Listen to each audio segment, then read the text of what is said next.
आगरा विकास प्राधिकरण, श्री अरबिंदो सोसाइटी आगरा शाखा, IMA और Agra obs and gynaec society ने संयुक्त रूप से नेक पहल करते हुए एक जनहित में शुक्रवार शाम सूरदर्शन में अभिमन्यु गर्भ संस्कार कार्यशाला का आयोजन किया।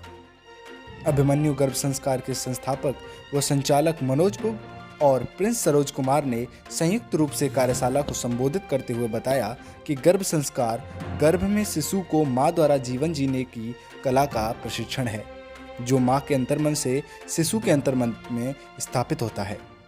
उन्होंने कहा कि मां की प्रत्येक कल्पना, प्रत्येक विचार और प्रत्येक कृत्य का गर्भस्थ शिशु पर गहरा प्रभाव पड़ता है। अतः मां का गर्भावस्था में सजग और सकारात्मक रहना बहुत आवश्यक है।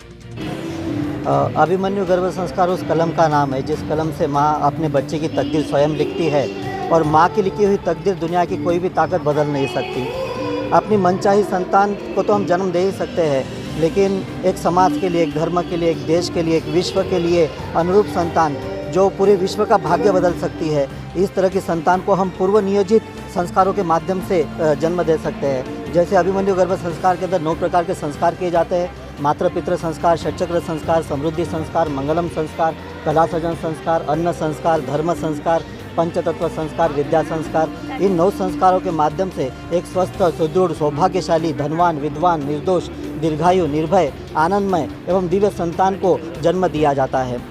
और इसका पिछले 17 वर्षों से हमने तकरीबन 500 कार्यशालाएं ली है 2 दिन की, और ऑनलाइन कोर्स के माध्यम से हज़ारों गर्भवतियों को इसके अंदर जोड़ा है। और प्रमाणित स्तर पर हमारे पास इतने 27,000 से अधिक ऐसे सुखी परिवार और ऐसे दिव्य शिशु उपलब्ध है जो इस गर्भ संस्कार को प्रमाणित करते हैं। ये वेद पुराणों से वेद को स्वर्णयुग बनाने वाली संतानों को जन्म दिया जा सके।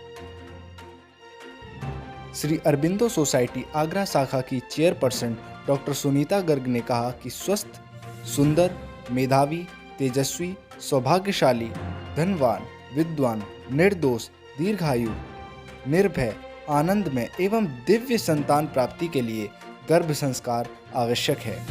उन्होंने कहा कि गर्भ संस्कार से हिंदुस्तान में ऐसी पीढ़ी पैदा होगी जो पूरे विश्व का नेतृत्व करेगी, और तभी भारत खाना विषय है जो सनातन धर्म में, हमारे वेदों में, आयुर्वेद में बहुत विस्तृत रूप से वर्णित है।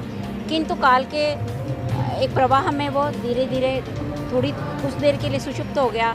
किंतु आज वक्त का, आज समय की डिमांड है, समय की ज़रूरत है कि गर्भ संस्कार को पुनः स्थापित करना है, क्योंकि इस समय युगांतर हो रहा है। यानी अभी कलयुग से सतयुग की ओर मानव बढ़ रहा है, मानव से अतिमानव की ओर बढ़ रहा है। तो ऐसे युग में जहाँ पर अब ये समझ में आ गया है कि केवल आर्थिक संपन्नता ही व्यक्ति को संतुष्ट और आत्म गौरव नहीं प्रदान करती, किंतु सब कुछ और है, यह विश्व समझ चुका है।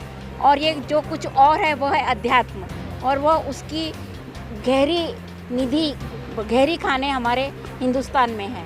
तो पूरे विश्व को नेतृत्व करने के लिए ईश्वर ने हिंदुस्तान को हमेशा से चुना है आध्यात्मिक नेतृत्व के लिए, और इस नेतृत्व के लिए हमें भारत की भूमि पर उन असीम शक्तिशाली और असीम गौरवशाली आत्माओं को उतारना है, जिससे कि वो विश्व का नेतृत्व कर सकें। तो इसके लिए हमको गर्भ संस्कार करना ज़रूरी है, क्योंकि एक उत्तम आत्मा को जीवन देने के लिए एक उत्तम मेटीरियल भूमि की ज़रूरत है।